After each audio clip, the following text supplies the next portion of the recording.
Huwag tanan sa pagpanglingkod. Mga hinigugma kong mga kaigsunan, diha ka ang Ginoong Jesucristo, mayong dapit na sa kamutuhon kanatong tanan. Dalaygon kain Dios ning adlaw igpapahulay, adlaw balaan, nga kung sa diin aniyang matagusa kanato, nakabaton sa mayong panlawas ug mayong panahon, nakahimo kita sa pagpanagiusa dinhi sa balay nga tigumanan, alang sa gyapon sa pagpadayon sa pagtuon sa mga pulong sa Dios nga nasulat gikan sa balaang kasulatan, ingon masab sa pagdaig ug pagsimba sa atong labaw makagagahom pinagi sa espiritu ug sa kamaturan. Nining kabuntagon o dapit sa kamutuhon, wala dinhi karon si Elder Alan ug si Pastor Irboy uban sa mga kaigsunan, kay tuwa sila karon dito sa Barangay Salmiron, Malabuyok, southern part na sa Cebu. No? Aron sa pagtubag sa tawag ditong dapita. No, tungod kay doon na may listener dito sa radio broadcast, no? Upat ka hamiling kalag nga mudawat sa balaang bautismo. No. So dalaygon kay ang Dios igsoon sa iyang mga panalangin, no? Kay kung atong tanawon sa pagmensahe sa radio, murag wa ra kayo igapaminaw, pero naaray mo kalit og tawag nga mo pa bisita, labaw na ron nga naay magbabautismo. Upat ka hamiling kalag kung itugot sa Ginoo. So ingon niya na igsoon ang panalangin, ang gihatag gibubo sa Dios diha sa iyang iglesia. Og tungod niya na una nga mga kaigsunan nga sa langit, bisan doon na lay usa nga maginulsol, doon na nay kalipay o pagmaya dito sa langit igsoon. Bisan usa lang katawo nga maginulsol. Nga kana atong mabasa dinhi sa Lucas 15 bersikulo 7 nga nagaingon, magaingon ako kaninyo nga sa maong pagkaagi adunay kalipay sa langit tungod sa usa ka makasasala nga maghinulsol, labaw pa kasiyam og siyam nga matarong nga walay kinahanglan sa paghinulsol. No? Unsa ang giingon ni Ginoong Jesucristo? Dunay pagmaya, kalipay dito sa langit bisag usa lang katawo nga maghinulsol, labaw na nining upat nga mudawat na sa balaang bautismo, mga kaigsunan. Igsoon, sa atong paghisgot karon sa mga pulong sa Dios nga nasulat gikan sa balaang kasulatan, konektado lang sa gyapon sa leksyon aron sa ingon niya na nga mas masabdan pa nato ang dugang pangkamaturan may tungod kang Juan nga Bautista. No? Mga kaigsunan, alang sa atong dugang kasayuran niini mga kaigsunan. Atong nasayran nga si Juan nga Bautista, anak siya ni Elizabeth, sa iyang bana nga mao si Zacarias. O kini si Zacarias, ang katungdanan niini, usa siya ka saserdote sa Dios nga nag-alagad sa templo, sumala sa katungdanan nga nasangon sa iyang abaga. No. O niya, kini si Zacarias, kining iyang pagkasaserdote didto ni sa laray ni Abiya. No. Mao na nga samtang nagatuman siya sa iyang pagkasaserdote sa maong buluhaton didto sa templo, kalit nga mipakita kaniya ang usa ka manulunda. Og ang ngalan sa manulunda o angel mao si Gabriel. No. Sa pagpahibaw ngadto kaniya nga ang iyang asawa manamkon, makabaton og usa ka anak nga lalaki, og ang ngalan nga igahatag niya na tawgon siya og Juan. Kinsay naghatag sa maong ngalan? Ang Dios pinaagi sa pinaagi sa manulunda nga si Gabriel. No. Igsoon, kini si Juan atong nasayran nga sawa pa siya gipakatao, gitagna na sang daan ni manalag na Isayas atong usbon sa pagbasa ang atong natun-an kaganiya. Aron nga malabas sa atong unahuna kini mga kamaturan sa Dios nga nasulat gikan sa balaang kasulatan nga nagingon dinhi sa Isayas 40 bersikulo 3 nga nagaingon, ang tingog sa usa nga nagasinggit, andaman ninyo sa kamingawan ang dalan sa Ginoo, himo ang patag sa kamingawan ang usa ka halapad nga dalan alang sa atong Dios. Now, so wa pa siya himugso, gitagna na nga dunay matao nga mo'y mag-andam sa dalan sa atong Ginoo Hesukristo. O kana igsoon nga maong tagna sa pag-abot ni Juan giklaim niya na nga siya ang katumanan sa maong tagna. Nga kana atong mabasa sa Juan kapitulo 1 bersikulo 23 nagingon. Siya miingon, ako si Juan gasulti. Ako mao ang tingog sa usa nga nagasinggit sa kamingawan, tul-ira ninyo ang dalan sa Ginoo, sumala sa giingon ni Isaias nga manalagna. So iyang giklaim nga siya'y katumanan ni adtong tagna nga mo'y mag-andam sa dalan sa Ginoo, mga kaigsunan. Karon, ngano nga gawas ni ining tagna? Ngano nga didto man sa kamingawan? Ha? Nganong dili man sa daghang tao? Nganong didto man gyud siya sa kamingawan? No. Igsoon, sa balaang kasulatan, sa kanhi pang panahon, sa Uzias kapitulo 2 bersikulo 14, ang Dios sa diha nga makigsulti siya sa iyang mga katawhan, didto na himuon sa kamingawan. Uzias 2:14 nagingon, busa aniya karon siya hayluon ko og dadon ko siya ngadto sa kamingawan og sultihan ko siya sa madanihon.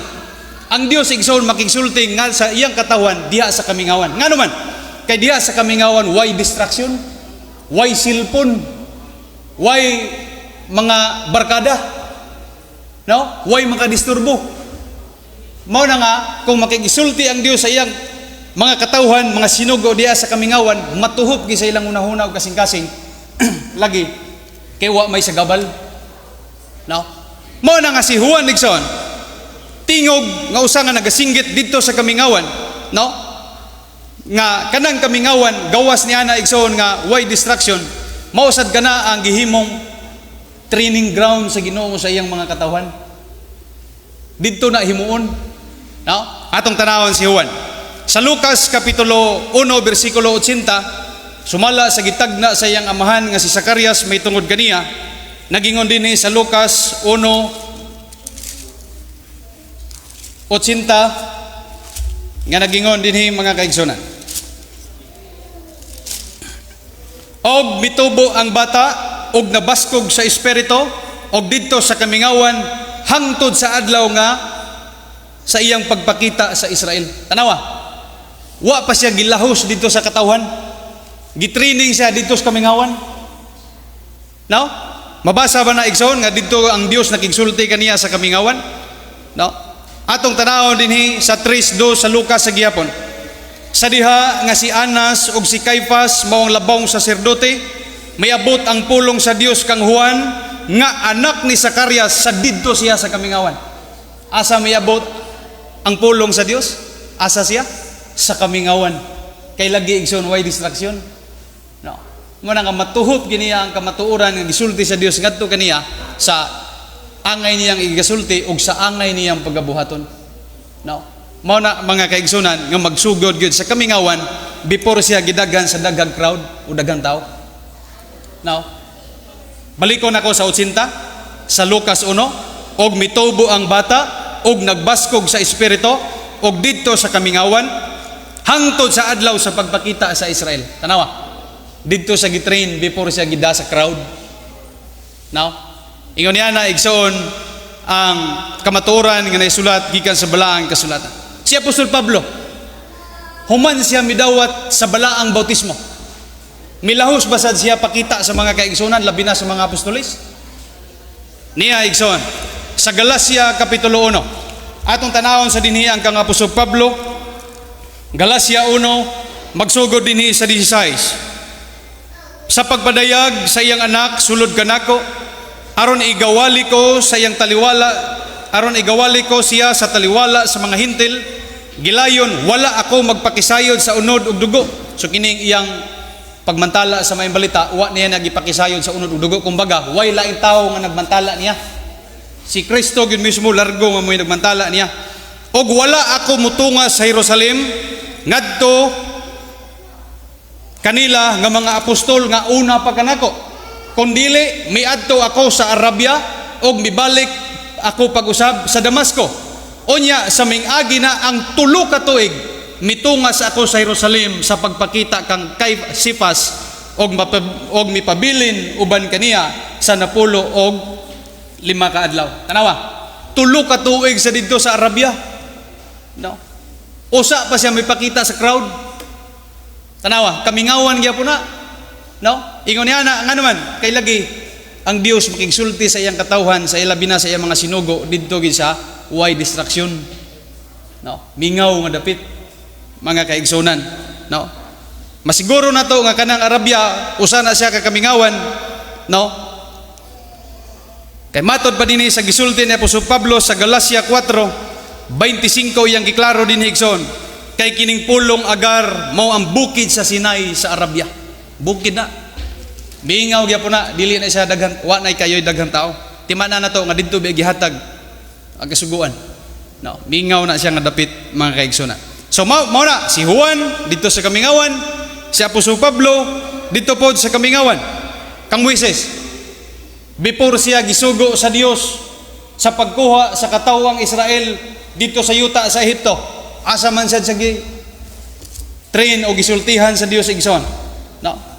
Ang Dios nakigsulti kaniya mao gyapon sa kamingawan sa gyapon Exodo kapitulo 3. No? Magsugod ta sa 1. Karon si Moises nagbantay sa panon sa karnero ni Jethro sa iyang ugangan og ang saserdote sa Midian, og siya nagdala sa panon sa karnero sa likod sa kamingawan og miadto sa Horeb nga bukid sa Dios. Tanawa, si Moises sawa pa siya sugua sa Dios nga mokuha sa katawang Israel dito sa yuta sa Ehipto sa ilang pagkaulipon, didto siya una sa panon sa karnero, kamingawan nagpakaon. Magbalantay siya sa karnero, no? Kanang balantay ka sa karnero igsoon, dili lang naingon nga pakanon lang nimo. Moabot ang panahon nga naay manunukog nga imong luwason ang imong karnero tungod sa kay naay manunukog. Sama sa leon, uso, o unsa pa diha nga klase sa manunukog, no? So didto nagsugod una ang pagdumala niya pero mananap ang iuna kung unsaon niya sa pagatiman before pa siya gi dangadto sa katawhang Israel igsoon. Mao gani na nga sa iyang pagpakaon sa iyang mga karnero naabot siya dito sa Horeb. Nga kanang Horeb mao na ang bukid sa Dios og didto nakigistorya kaniya ang Dios sa angay niyang pagabuhaton nga kung basahon nimo sa ubos nga bahin diha nakigsulti ang Dios kaniya nga ang akong katawhang Israel nagagulo na ako nang kuhaon nya siya ang gamiton sa Dios nga mao si Moises. No. So mao na igsoon nga si Moises pod didto nagasugod una pod sa kamingawan. Si David before siya gidihog igsoon nga mahimong hari puli kang Saul. Unsa man sab ang iyang mga gimbuhaton o trabaho ni David igsoon before siya gida sa daghang katawhan. No. Dinhi sa unang Samuel kapitulo 16 magsugod ta dinhi sa 11 nga nagaingon. Og si Samuel miingon kang Isay, ania ba dinhi ang tanan mong mga anak? Og siya miingon, aduna pay nahabilin nga kamanghuran, og ania karon siya nagbantay sa panon sa karnero. No?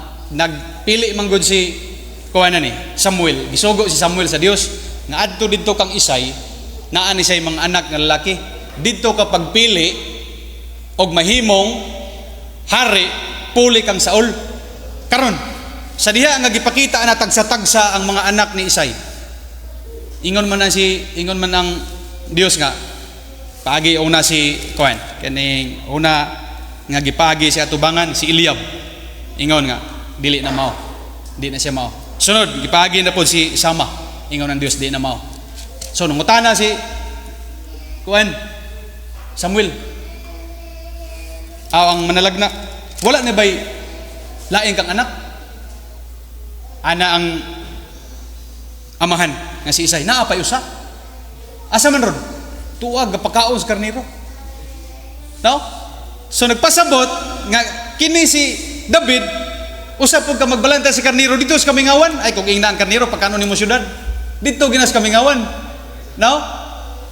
Og siya mingon, aduna pay nahabilin nga kamanghuran og aniya karon siya nagbantay sa mga karnero. Og si Samuel mingon kang Isay, pasugui og ipadala siya dinhi kay dili kita manglingkod hangtod nga siya moabot dinhi. 12. Og iyang gipasuguan og ipadala siya sa sulod, karon siya mapula-pula. mapula-pula si David. Og inubanan sa kaambong og sa iyang nawong. Og maayong pagatanawon og ang Ginoo miingon, tindog, dihuga siya kay kini mao siya. Tanawa? Pag-abot sa kamanghuran, no? Nga si David mapula-pula pa gyud. No? Gingnan siya ingon ang Ginoo, tindog, dihugi kay mao na ang mapuling hari kang Saul. 13. Og si Samuel mikuha sa sungay nga sinudlan sa lana o gidihugan siya diha sa kanatiliwad-an sa iyang mga igsoon. Human siya dihugi og ang espiritu sa Ginoo mikunsad nga puno sa gahom sa ibabaw ni David.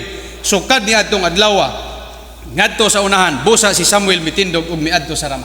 Sa tanawa, asa ang gidihog nga mahimong puli kang Saul gikan pud sa kamingawan nagatiman sa karnero. No. Mga kaigsunan. No. Sa diha nga nagsulat na igsoon si Salmista David. No. Unsa man ang mabasa nato dinhi may tungod sa iyang kaugalingon. No. Kung giunsa pagpaila ngano nga siya ang gipili sa Dios. Sa Salmo 78 magsugod dinhi sa 70 ngadto sa 72 nagingon, siya nagpili usab kang David nga iyang alagad og nagkuha kaniya gikan sa mga turil sa karnero, ang balantay sa karnero, gikan sa pagsunod sa mga karnero nga bayi nga adunay mga gagmay, iyang gidala siya aron mahimong magbalantay kang Jacob nga katawhan niya og Israel nga iyang panulundon. Mao nga siya ang magbalantay nila sumala sa katulid sa iyang kasing-kasing o gimanduan niya sila pinaagi sa pagkabatid sa iyang mga kamot. So siya'y gipili sa Dios nga mahimong hari puli kang Saul tungod sa iyang katulid sa kasing-kasing o sa iyang pagkabatid. No? Siya mo'y takos gyud nga mahimong hari.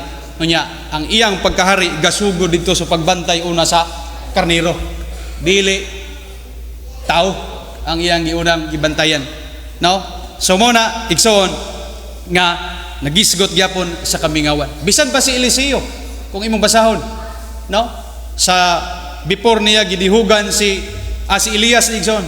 Before niya gidihugan si Eliseo, mao gihapon 40 ka adlaw, 40 ka gabi ipud siya sa kamingawan. Direkta kang Ginoong Hesukristo. Si Ginoong Hesukristo human sa iyang pagbautismo igsoon. Ingon nga si Ginoong Hesukristo mauman ang ulo og manluluwas sa iglesia, nga iglesia sa Dios. Ngalan mao ang iglesia sa Dios sumala sa balaang kasulatan. Human siya mabautismuhi asa man sad sa gida. No. Sa Mateo 4:1 magsugod nagingon dinhi. Unya si Jesus gihatod sa espiritu sa kamingawan. No? Aron pagatintalon sa yawa. So human siya mabautismuhi asa sa gida didto gyapon sa kamingawan. No? Sa ituyo aron pagatintalon. Og sa nakapuasa siya sa kapatan kaadlaw ug kapatan kagabi, gigutom siya. Og miduol kaniya ang maninintal og miingon, kung ikaw mao ang anak sa Dios, sumulti ka kining bato mahimong mga tinapay. Kini diay kamingawan igsoon. Naa na tanan diha pagtintal, no? Pagpadayag sa pulong sa Dios, pagpakigsulti sa Dios sa iyang katawhan. Naa sa dito ang yawa nga mutintal. No? Naa dito tanan kasugod. Usa ka dadon sa crowd. No. Sumuni kang Ginoong Hesukristo. Dito gitintal siya 40 ka adlaw, 40 ka gabi. Unsay tubag ni Ginoong Hesukristo? Apan mitubag siya og miingon, naisulat na, dili lamang sa tinapay mabuhi ang tao, kundi sa tanan nga pulong nga nagagula sa baba sa Dios. No. So makita nato nga bisan pa ang yawa, wa katintal kang Hesus kay Ginoong Hesukristo di na matintal. No? Bisa kung saon igsoon. Muna nga 40 ka adlaw, 40 ka gabi, wa siya makahimo sa pagtintal sa atong manluluwas nga mao si Ginoong Hesukristo. No? Tungod kay lagi si Ginoong Hesukristo, kanunay man naa siyang unahon kasing-kasing ang pagtuman sa kabubuton sa Dios. So ang tao makahimo siya sa pagtuman sa kabubuton sa Dios. Panahon bisan pa sa mga pagtintal, no? Kung nahari siyang unahon og kasing-kasing ang mga pulong sa Dios, mga hinigugma kung makaigsoon. Unya, ang katawang Israel, human sila gikuha dito sa Ehipto. 40 pud sila katuig dito sa asa sila? 40 katuig. Sa kamingawan gyapon. No? Unsay tuyo igsoon nganong 40 katuig pud sila dito sa kamingawan? Unsay tuyo sa Dios nganong didto sila gidas kamingawan? Aniya? Deuteronomio Kapitulo 8, versikulo 1 nagingon, magsingkamot kamo sa pagtuman sa tibok nga sugo nga gisugo ko kaninyo nining adlaw, aron mabuhi kamo og pagapadaghanon kamo, og mosulod kamo og manag-iya sa yuta nga gipanumpa sa Ginoo nga inyong amahan. So, muna isulti sa Ginoo. 2, og hinumduman mo ang tanan nga dalan nga gidad-an kanimo sa Ginoo nga imong Dios niining kap-atan ka tuig didto sa kamingawan, gida sila sa kamingawan. Aron ikaw, unsay purpose nganong didto gida? Aron ikaw pagapaubso niya sa pagsulay kanimo, aron sa paghibalo sa anaa sa imong kasing-kasing kung buot ka magtuman sa iyang mga sugo kung dili. So unsay purpose nganong didto gida sa kamingawan? Aron masayra kung buot ba siya mutuman sa sugo sa Ginoo kung dili. Ngano man kay lagi sa kamingawan naa tanan kagutom, kauhaw, pagtintal. Naa tanan dito igsoon, 3, og ikaw gipaubos niya o gipaantos niya sa kagutom o gipakaon ikaw niya sa mana nga wala mo hiilhi. Bisan ang imong mga amahan wala makaila. Aron sa pagpahibalo kanimo nga ang tao dili mabuhi sa tinapay lamang kundili sa tag-sa kabutang nga magagula gikan sa baba sa Ginoo mabuhi ang tao. So dili lang sa tinapay mabuhi ang tao kundili kinahanglan pud siya sa pulong sa Ginoo. So muna nga didto sila gida sa kamingawan sulod sa 40 ka adlaw, 40 ka tuig igsoon kay lagi didto isuwayan sila kung buot ba sila mutuman sa sugo sa Ginoo o kundili. Kamingawan gyapon. So, kita igsoon sa atoa na. Natuwa igsoon. Ang goal nato karon sa pagbalik sa Ginoo aron mahimot ang hari ug saserdote. Sa kaning panahon ang mga katawhan sa Dios, ang training ground nila mao ang kamingawan. Atuwa karon doon na may nagkalailahi nga dapit nga kung sa diin diha tanan nimuyo. Ang uban sa syudad, ang uban sa bukid, ang uban tuwas dagat, ang uban tuwas sa laing nasod na nanginabuhi. Kung hain kay igsoon nahimutan karon mao na nay training ground nimo. Ngano man kay sa pagbalik sa Ginoo musugot kag di himo magang hari og saserdote. So dapat nga kung asa ka nahimutan karon maantigo na ka mupinig sa maayo og sa dautan, sa sala og sa dili sala, sa pagdawat sa kamaturan og sa paglikay sa bakak, may antigo na ka mupinig nga na igsoon aron takos ka mahimong hari og saserdote. Mao sa na ang kamaturan igsoon nga dinhi sa tuwa. Sa kaning panahon pinaagi mo to sa kamingawan makingsulti ang Dios. Muna nga bisa asa kang dapit makahimo ka sa pagsulti sa Dios, makigsulti sa Dios, pinaagi sa pagampo. Nga kana gisulti ni Ginoong Jesucristo nga sa diha nga ikaw magampo, dili ka moampo diha sa saba. Nga saba nga dapit, Unsay gingon ni Ginoong Jesucristo? Mateo 6 magsugod ta dinhi sa 6. Apan ikaw kung ikaw magampo, sumulod ka sa imong lawak og sa natakupan ang imong pultahan, magampo ka sa imong amahan nga naa sa tago, ang imong amahan nga nagatan-aw sa tago magatumbas kanimo sa dayag. Tanawa. Di gusto ang Ginoo nga kanamuampo ka na saba. Gusto sa Ginoo nga kumuampo ka kung naay dapit nga mingaw, naay balay nimo, naay pultahan, sulod ka, sirad din pultahan, magampo ka sa Ginoo diha sa tago. Kay ang Ginoo magatumbas kanimo sa dayag. Now, singon niya na igsoon ang gusto sa Ginoo aron way distraction. Way samok, way sagabal ba sa diya nga makingsulti ka para ang imong focus ngadto sa Dios. So mo nang kita igsoon nga kung usbon nga kung hain tanan nimuyo, mo na ang atong training ground kay lagi sa pagbalik sa Ginoo mahimo man tang hari og saserdote. Nga kana atong mabasa dinhi sa Bugna Kapitulo 20 bersikulo 9 nga nagaingon, bulahan ug balaan ang may pag-ambit sa nauna nga pagkabanhaw, sa ibabaw niini ang ikaduha nga kamatayon walay gahom, kundili sila mga himong mga saserdote sa Dios og ni Kristo og magahari sila uban kaniya sa usa ka libo ka tuig. Tanawa? Kadtong nakaambit sa naunang pagkabanhaw, magahari uban kang Kristo sulod sa usa ka libo ka tuig. Si Kristo hain maghari aron sa ingon niya nga mag-uban ta niya. Sama ba sa pagtulunan sa uban nga ang paghari kuno didto pagahimuon sa langit? Si Ginoong Jesucristo ingon nga siya mo'y pangulong hari. Hain man siya maghari igsoon, ingon nga kita mag-uban man kaniya sa iyang paghari. Bugna Kapitulo 1 bersikulo 5 nagingon, og gikan kang Jesucristo nga mao saksi nga matinumanon nga mao ang panganay sa mga minatay og ang pangulong pangulo sa mga hari sa asa yuta. Pangulo sa Ginoong Kristo sa hari sa yuta, kaniya nga nagugma kanato ug naghugas kanato gikan sa ato mga sala pinaagi sa iyang dugo. Tanawa, pagkanindot igsoon sa kamatuoran nga nasulat gikan sa balaang kasulatan nga kita mahimong hari sulod sa 1,000 ka tuig kauban kang Kristo dinhi sa yuta, dili sa langit sama sa gituhuan o doktrina sa uban mga kaigsunan. Kinsa kining kauban ni Ginoong Kristo sa paghari?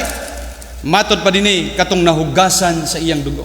Dugtong pa dinhi sa Bugna kapitulo 5 bersikulo 9 nagingon, og na nag-awit sila sa usa ka bagong awit nga nagaingon, ikaw ang takos sa pagkuha sa basahon ug sa paghubad sa mga patik nini, kay ikaw ang namatay ug gitubos mo ang mga tao sa imong dugo alang sa Dios gikan sa tanang banay ug pinulungan ug katawhan ug nasod, ug sila gibuhat mo alang sa atong Dios nga usa ka gingharian og mga saserdote og managhari sila sa yuta. Asang paghari? Sa yuta. So tin-aw kaigsoon ng kamaturan nga nasulat gikan sa balaang kasulatan, no? Nga mga kadtong gitubos sa dugo managhari kauban kang Kristo dinhi sa yuta. Karon, hain man giula kining dugo ni Kristo. Giula ba ni sa tanan aron makaingon pud sila nga moapil pud sila sa paghari? Apil pud sila nga gitubos sa dugo ni Kristo? Hain man giula ang dugo ni Kristo. Sumala sa balaang kasulatan. Kining mong bersikulo igsoon, kanunay na ning gibalik, gibasa-basa, kanunay na ning gibasa-basa apan tungod kay kini pulong man sa Dios, ato gyapong sublion igsoon tungod kay kini kamatuoran man nga nasulat gikan sa balaang kasulatan nga ato makita dinhi sa buhat 20:28 aron atong masayran. Matngunin ninyo ang inyong kaugalingon, og ang tanang panahon nga kanila ang Espiritu Santo naghimo kaninyo nga mga magtatanaw aron pasibsibo ninyo ang iglesia sa Dios nga gipalit niya sa iyang kaugalingong dugo. Gipalit or gitubos. Haing giula ang dugo ni Kristo diha sa iglesia. Unsa kanang iglesia? Iglesia sa Dios. Dili tanang iglesia giulaan sa dugo. Kay sumala sa balaang kasulatan ang dugo ni Kristo giula lang sa iglesia nga gitawag og iglesia sa Dios. Kung ang iglesia nga gipasakupan sa tao dili iglesia sa Dios, nga diha giula ang dugo ni Kristo, doon na ba'y kapasayloan sa sala nga ilang babatunan?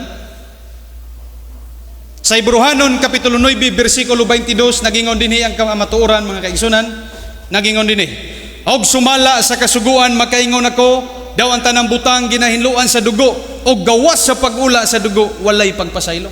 So ang tao igsoon basta di siya maulaan sa dugo ni Kristo, wa pa na kabaton og kapasayloan sa iyang sala.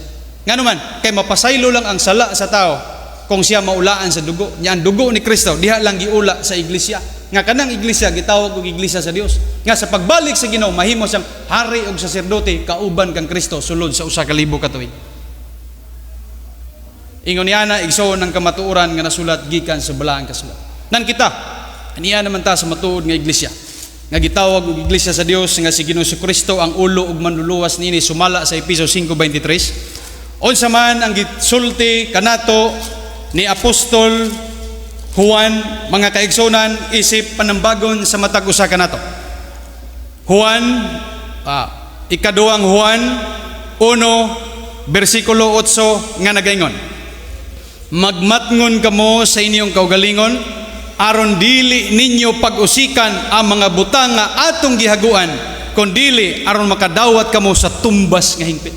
So ang atong gihaguan igsoon, no, sa hataas nga panahon sa atong pagkaiglesia sa Dios, no, sa atong pagkamatinumanon, di na nato na sa ingon nga matud pa usikan, no, kay sayang kana bitong bugas sa mari ng sako magisi mausik, diba sayang mausag kita, no, nga kung kita igsoon sa kadugay natong nagkinabuhi diya sa pagkamatinumanon sa matuod nga iglesia unya sa abot nga panahon ato kining usikan, sayang kayo ang atong mga paghago, no, kay dili man ta makadawat sa tumbas nga igahatag sa Dios usa niya na ang kinabuhi nga walay katapusan, no, kay mao naman igsoon sayod naman ta sa mga saad sa Dios, sayod naman ta sa unsay mahitabo sa mga anak kang Kristo sa iyang pagbalik.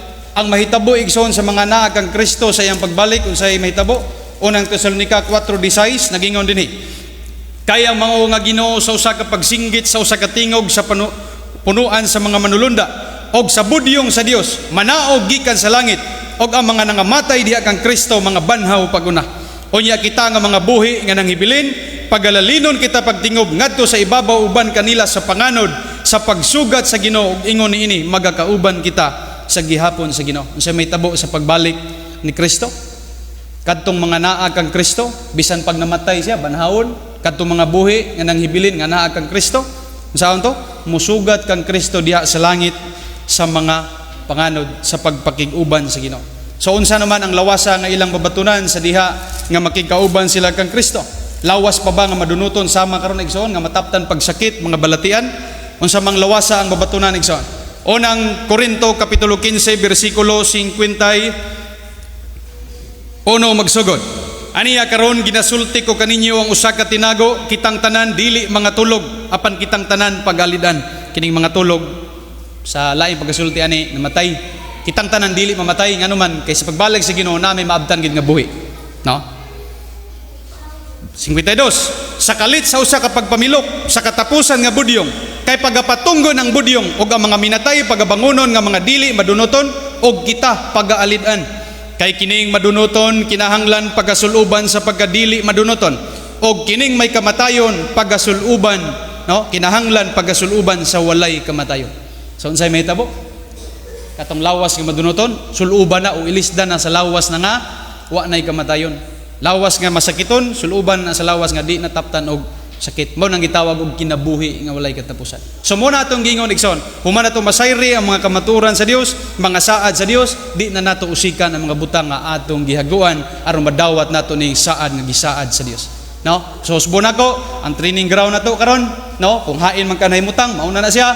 Ang imo na lang ang pagsunod sa kabubuton sa Dios, pagtuman sa mga kasuguan sa Dios aron sa ingon niya na igsoon, no? Ang tumbas o ang saad nga mahimog ang hari ug saserdote kauban kang Kristo mao gid atong madawat labaw na sa tanan kinang kinabuhi nga walay katapusan og pagpuyo sa gingarian sa Dios nga giandam sa Dios sukad pa sa pagkatukod sa kalibutan. Ang Dios magapanlangin kanatong tanan, maayong budto ug akong iuli sa atong tigdumala.